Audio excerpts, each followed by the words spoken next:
Hey guys, this is Comic Uno episode 43, and this is a show where I review all the comics I read this week in one show. And this week I read 13 comics, 2 digital, all the rest printed. So kind of a lighter week for me, not a heavy week, but I think next week I have a lot of indies coming out. So if I remember correctly, I haven't written my pull list yet, but you should check out my pull list article. That should be up around Saturday. But let's talk about this week's comics. This is a show, or Pick of the Week, going to best Pick of the Week. So let's start out with number 13, which is Trillium, issue 8. Let me just take a sip of water. But yeah, Trillium was my worst pick. Overall, I thought this was a okay series. You know, I think it started out really strong, but overall, it's just too many issues, and then the ending was, wasn't really satisfying me. We get to see that these lovers, they die together and save everybody. And there's some moments I do like here, like, there's one moment where Williams and Nika both agree, hey, I know we haven't known each other for that long, and that's weird to say, but I love you. And it's because we are broken, and because we are both broken, we're fixed together. So I like that moment that they actually agree, hey, we don't know each other that much, because that's how I felt throughout the series. Like, how do you guys love each other if you hardly even interacted with each other throughout the whole series? And I think that was a big disappointment, is that they didn't really interact that much until maybe the last 2 issues. Most of the time, they were separated, maybe living in each other's shoes, but not really knowing each other. So they do die for each other, which is a little weird. There's a really trippy page, but I think cool page is when they go into the black hole together. I thought that was a cool page, but overall, again, I think it was a way too long of a story arc. And in the end, you're just like, oh, I think I'm going to forget about this. Maybe for a year from now, I'm going to forget Trillium even came out. So it's not like The Wake. I feel like The Wake and Trillium came out around the same time, but The Wake ended up being a lot stronger than Trillium was. And then the art's a little off. It's okay for the series, but I don't really like Lemire's art that much. So yeah, I'm going to give it 2.5. I just was unimpressed with this issue, or maybe the series in general. If it was a 4-issue story arc, I'd be like, cool, this is a cool issue. I'd probably give it a higher grade. But since we dedicated our time and money so much for this, it's okay. I would wait until the trade goes on sale or something if you want to read Trillium. Alright, number 12 is Green Lantern. I'm done. I'm done with Green Lantern.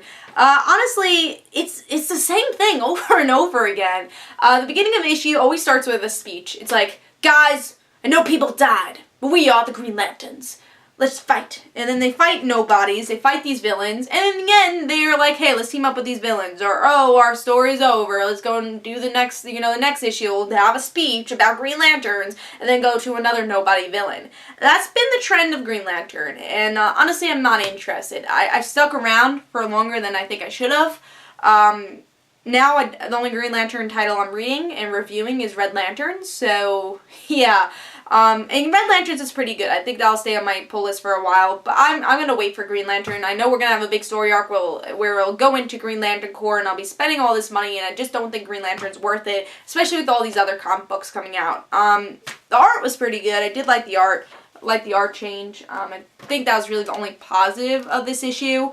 I just got so bored. I'm like, you know what? It's time to drop this series, because every single time I read it, I dread to read Green Lantern now. And I don't want to feel that way with this series, so I am going to drop it. I have to give this 2.5. It would have been my worst pick of the week, but I think Trillium was a little bit more disappointing because that was the last issue. But they were both 2.5s, and I'm officially dropping Green Lantern. I can't. There's too many issues coming out that I think could be better than Green Lantern, and maybe I'll pick it up in the long run when it seems like there's an interesting story arc going on, but right now there's no direction on where Green Lantern's going.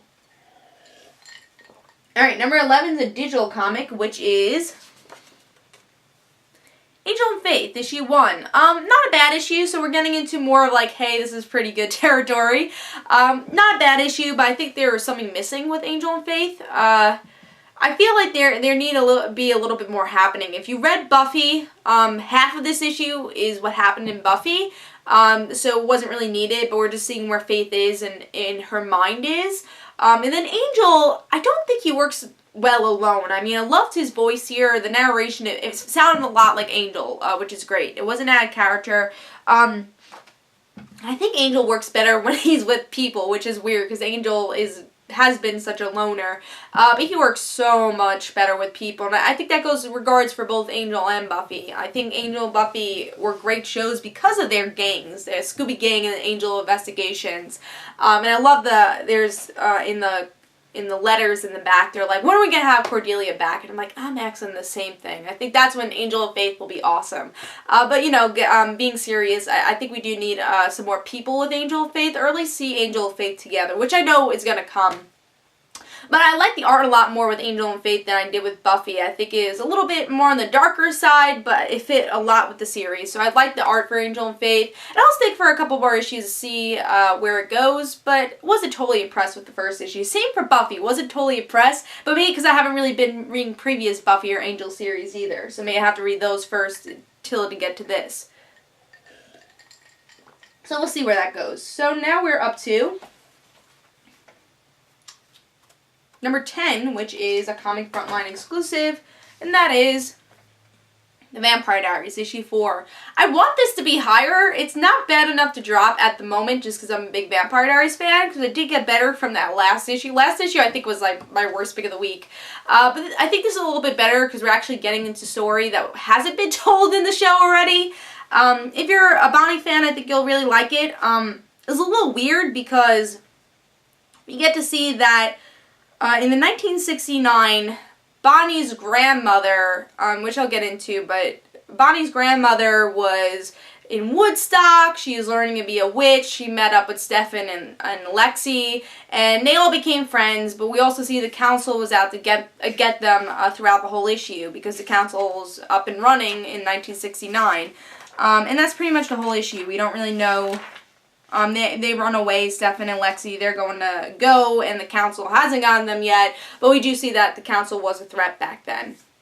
Now, what's really confusing to me is that this is Bonnie's grandmother, who is a teenager, but it's 1969. I think that's a little bit too young for Bonnie's grandmother to, you know, be a 13-year-old, especially since Bonnie's a teenager. I don't know. I thought they just won Woodstock, so they're like, all right, let's put Bonnie's grandmother there. I think if it was the mother, would make a little bit more sense, not for the story-wise, because the mother is like a vampire now, but it wasn't really in Bonnie's life, but I think it would make more sense time-wise for it to be in 1969.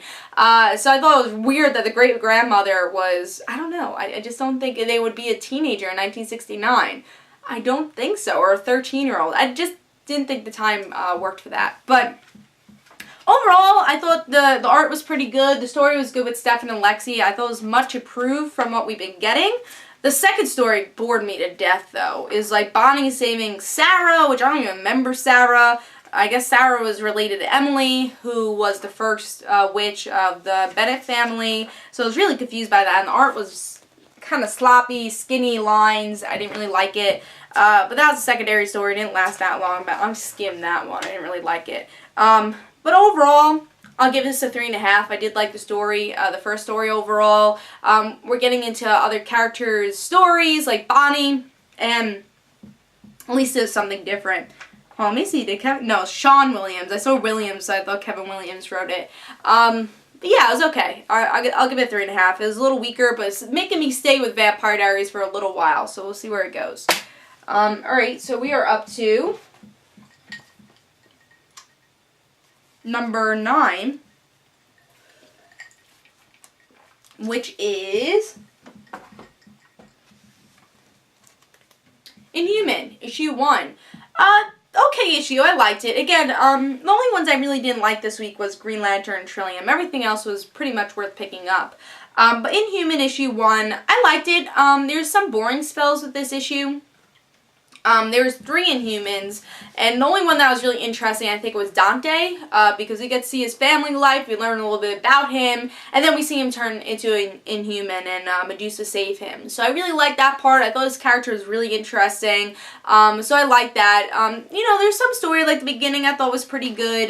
We get to see one character doesn't really know where he's going in life, and then turns into an Inhuman, and there's other villains trying to get these Inhumans, so they're going against each other, kind of like the X-Men. They were doing the same exact thing at this time. The art's great. I think the art's really made the issue for me. show you a better page. Art is great for this series. So I'll give it a 3.5. I thought it was good. I like Dante's character. I like the direction Dante's going in, and it gave me enough to say, hey, let me pick up this second issue, but it wasn't like, oh my god, best Marvel Now series ever. But it deserves the 3.5. It's an okay issue, so we'll see where it goes. There's some characters here that was interesting, but I don't really know much about the Inhumans, so I hope I learn more about them in a more interesting way, because they described it, but I was bored to death by what they're describing with those 2 pages. Alright, next is number 8, which is a Comic Frontline exclusive. And that is New Warriors, issue 3. Yeah, this is an okay issue. I think this has been improved from that first issue you didn't really like. There's more interesting things going on. We're learning a little bit more about the villains and why he doesn't like people that are superheroes or genetically advanced than regular humans. He thinks it's wrong. Then we get to see where other characters are. Like, the one I wasn't interested in was Victory and Speedball story. They're with this other Inhuman, trying to deal with him being Inhuman, talking to him, saying, hey, it's alright, and then still not really liking Sun Girl. They're having some opposition there. So yeah, their story is a little uninteresting to me. But the most interesting one had to be Nova, the Atlantean, Hummingbird, and Scarlet Spider. I thought there were some really fun moments there. I think Hummingbird was hysterical. Arsley was the best part about this issue. I thought Nova felt very Nova, like he has been in his own series. I really liked his character here. Art was really good, and in the end, we're going to see if they defeat these villains. But it seems that the villains were overcrowding Hummingbird, Scarlet Spider, so the only one that could go against them is Nova. And we don't really know what happened to them because they were totally attacked. So I thought that was a pretty good cliffhanger. So what made the issue for me was probably Nova, Scarlet Spider. I can't believe I'm saying Scarlet Spider's story. But if it was just Scarlet Spider, I'd probably be a little annoyed. Arsley, definitely. But the Sun Girl, Victory, Speedball stuff bored me a little. But yeah, overall I thought it was an okay issue. Really liked the art. And it's making me stick with the series. Again, not one of my favorite series, but it's making me stick with it. So I am going to give this a 3.5, and we'll see where the series goes. You know, one by one, I'm seeing where the direction of the series is going. See if I like it too. Alright, next is number 7, which is She-Hulk, issue 3. Yeah, this is a solid issue. I liked it. I think I'm being a little generous by giving it a 4, but I'm going to give it a 4 anyways. I did like this issue. We get to see Jen is trying to rescue Dr. Doom's son. And the son is trying to stay in the United States, trying to make a deal. And this whole issue is about him trying to get his asylum, trying to stay in the United States against his father's opinion. But then the last page is that Dr. Doom comes in after the son gets asylum and takes away the son, and his son's okay to walk with Dr. Doom. He's like, oh, I'll always be Doom, and they kind of run away. So I was a little confused by the ending, that Dr. Doom took him. He was just okay with it, since this whole issue is about him running away. So is this something against Jen? I don't know. I was a little confused by the ending, so hopefully with the next issue we'll find out more about that. But overall, I like this issue because I thought it was a fun issue. There's, you know, Jen flying the Fantastic Car. I thought Patty was awesome here. I think the supporting characters are great. You know, there's some fun New York moments here, like when Jen tries to get the taxi, or when they go to the coffee shop to talk. I'm like, yeah, that's a New Yorker thing to do. Goes to Starbucks. I liked a lot of the New York stuff that are here. So yeah, I thought it was a fun issue. Overall, it was fun. A little chaotic, yes. That's why maybe it deserves a little bit more than 3.5. But I'm giving it a 4 anyways. Just because you know, it's between a 4 or a 3.5. But it's a little chaotic. And a good example is, and one I couldn't even follow the paneling, was the JFK panel. Yeah, so I thought that was a little chaotic. The art's good. It's a little puffy still, but I'm getting used to it. But overall, I like Jen's character. I thought it was a fun issue. It's worth picking up, so I'm going to give it 4 stars. I was a little confused by the cliffhanger. It's not a perfect issue, but I think it's worth picking up. So I'll give that 4 stars. Alright, next is number 6, which is Shotgun Wedding, which is a new mini-series from Image. I really liked it. I thought it was a really good little mini-series. I love the art. I think that's really what got me into the series. But what is it about? It's about this ex-fiance who wants revenge on the person who left her at the altar, who's now getting married to this normal girl. And they're just going to fight each other. And I think it's awesome. We learn a lot about, I would say the two women. We didn't really learn a lot about, I can't remember his name right now, but our main guy, who is an assassin also. We didn't really learn about him, but we get to see what his job is, and there were some really great scenes. I think the art was amazing for this issue. It was black and white, but I love the scenes they picked. Like, the assassin scene was on this elevator, like you'll see in an action movie. I loved it. So the art was great, made the issue for me. But the story's interesting too. In this issue, I felt it didn't get higher because you know, the story was very self-explanatory in the summary. Nothing really new happened here. We just kind of got set up. I'm excited to read more. It's a mini-series. I think I'll pick up the whole thing, and art's beautiful. It made the issue for me. I'll give it a try. I liked it, though. Even try not to read the premise, because, again, it really explains everything, and I guess my review explained everything also. There's no real surprises here, but, you know, the characters are developed pretty well here, so we'll see where it goes. I liked it. I liked the first issue, though. Alright, so now we're going up to top 5.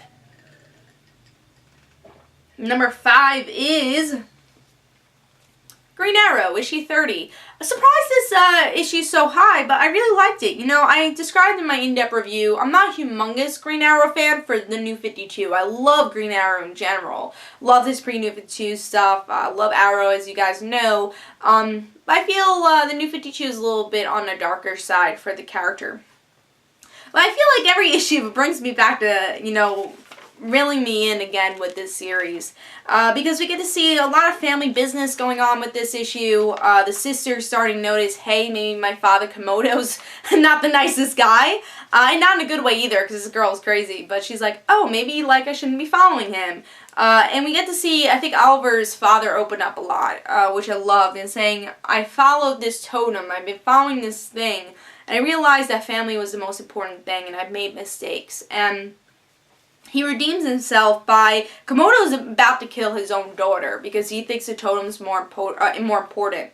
And, Oliver's father, Richard, sacrifices himself to save his daughter. And I thought that was a really powerful scene and made the issue for me. And, you know, I really love this family story arc in Shadow and Oliver. I think they're such great characters. I'm glad we left Seattle because I feel like that was where Green Arrow was the weakest, because I really don't like the Arrow crew there, which is really weird to say because I love the Arrow crew in other series, but I think they're really boring in this one.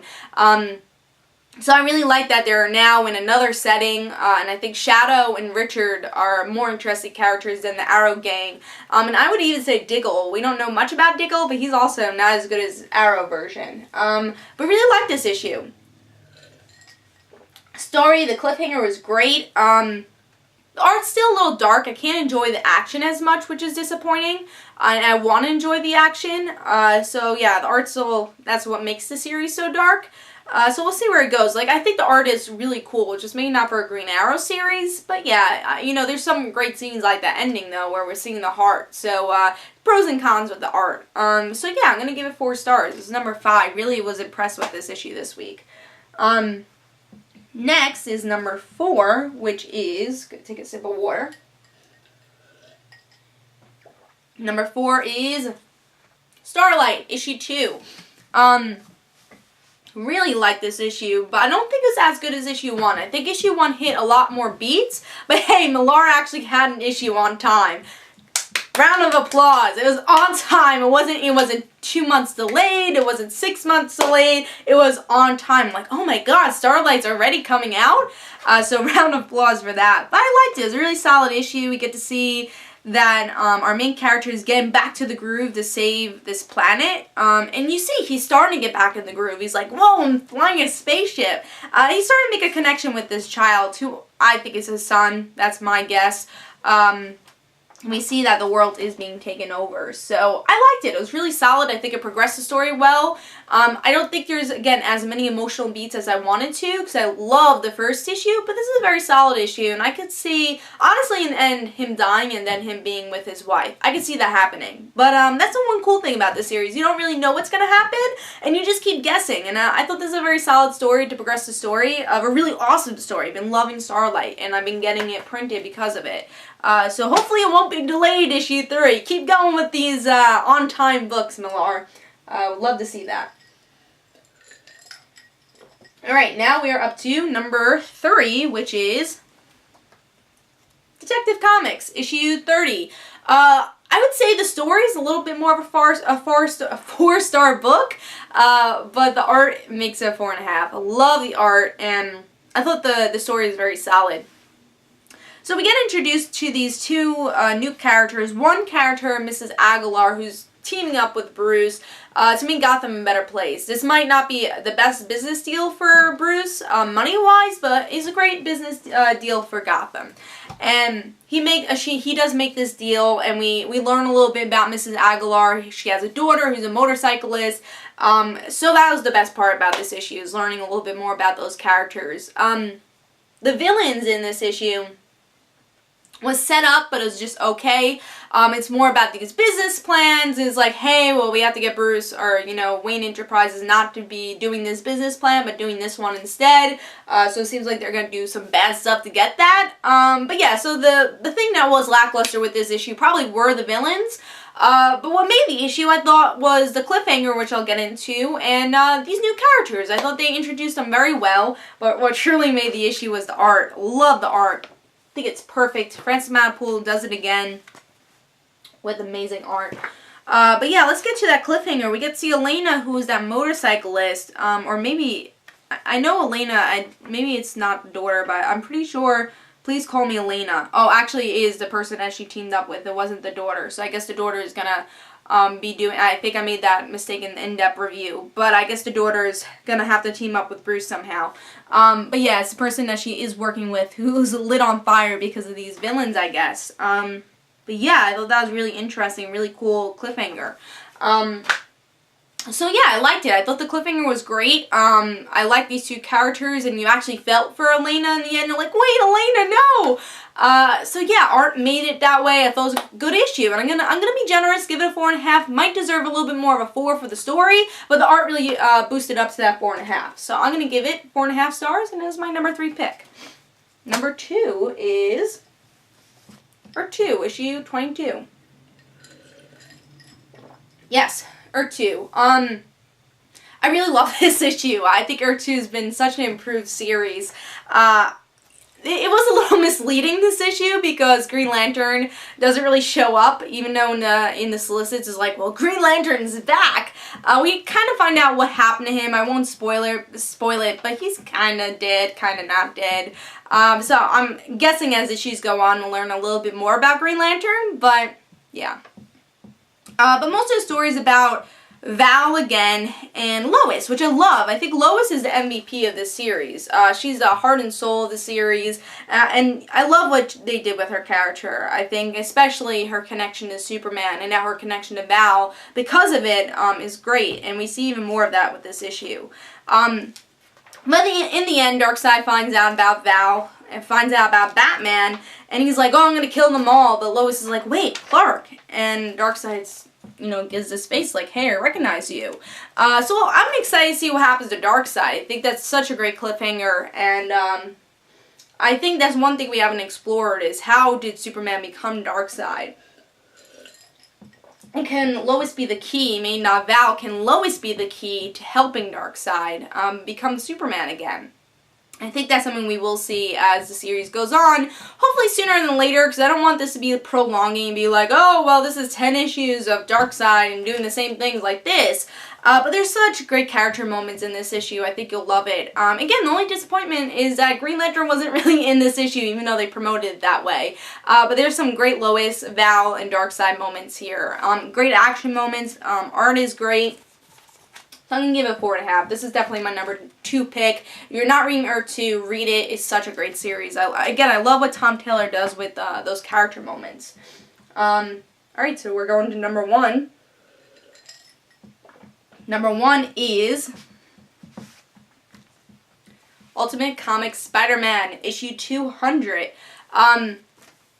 This was a no-brainer for me. I really, really loved Ultimate Comics Spider-Man. I thought Brian Michael Bendis had such great emotional beats with different characters. In my in-depth review, I went through every character and how they were affected by Peter. And I think that's what this whole issue was truly about, is how Peter affected everybody. And Brian Michael Bendis, again, is just great at those moments of death or just emotional moments and character moments, just like Tom Taylor with my number 2 pick. He's great with those moments, and he does it perfectly here to show Miles' story, celebrate Miles' story, and celebrate Peter's story, and celebrate Ultimate Comics Spider-Man in general.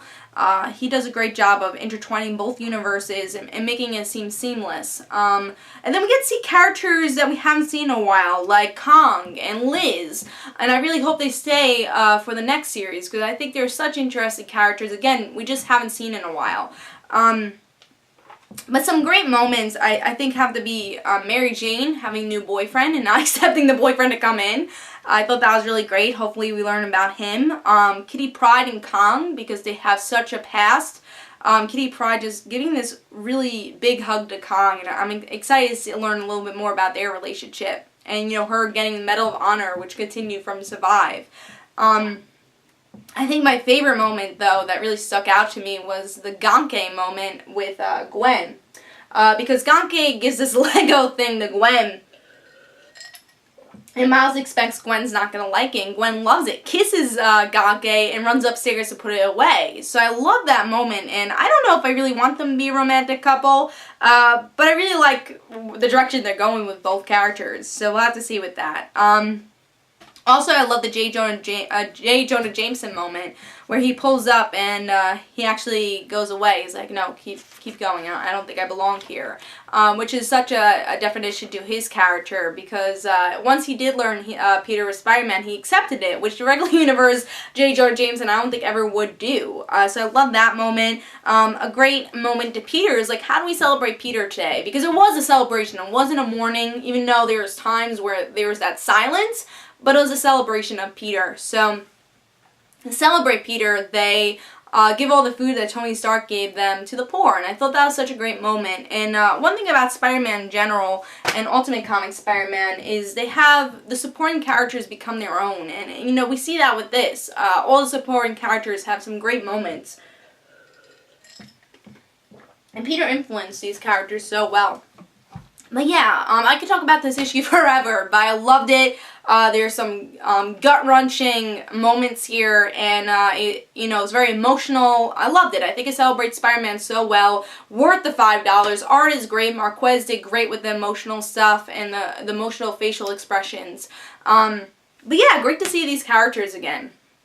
So I'm going to give it 5 stars. That is my pick of the week. Please tell me in the comments below what you thought, and what is your worst pick of the week? What's your best pick of the week? And of course, I'll have Comic Uno episode 44 next week. Don't forget to follow me on Twitter for Comic Uno and their situations, and don't forget to like my Facebook page, and I'll see you guys later. Bye.